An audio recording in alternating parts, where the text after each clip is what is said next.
okwebaza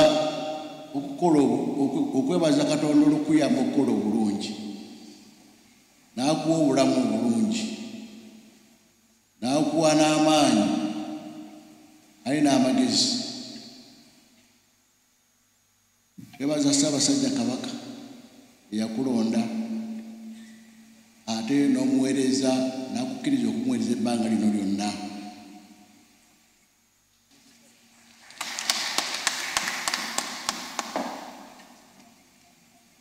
Yabo maama Kyala Mayiga webale tukuumira Katikkiro n'okumukkiriza okukola ebbanga lino lyonna.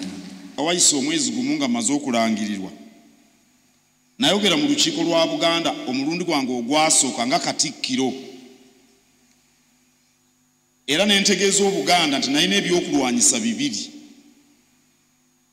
Katonda nammwe abantu.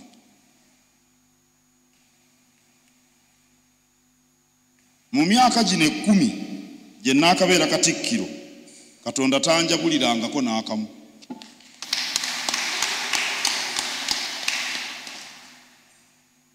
Katonda nyambye nentuusa ku bantu obubaka bwa Ssaabasajja Kabaka, ate nammwe ne mubuulira ne mubukwata. Nebaza ne bannayuganda bonna kubanga nabo batwaniriza bulungi. Buli lwe tubakyalidde nagenda eyo eggulu balina amazina ndoza bagayita ba ding ding oba alaka alaka, ndoza laka alaka, ne bazina laka alaka ne bakuba empaawo, nange ne neewuunya. Nebaza president ne gavumenti ye, nebaza ab'oludda oluvuganya gavumenti, bonna abo mbeera nabo.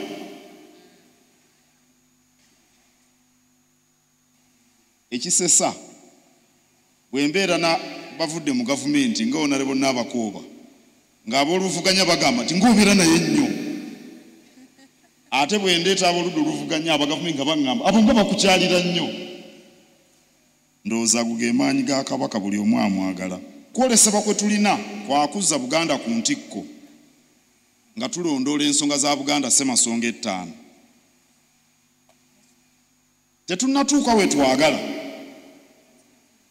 we twagala kubeera, naye gye tugenda tumanyiyo era ndooza tuli yaddeyaddeko. Awo nno mbasaba ffenna twekuumire ku Ssaabasajja Kabaka, obuwanguzi tujja kubutuukako.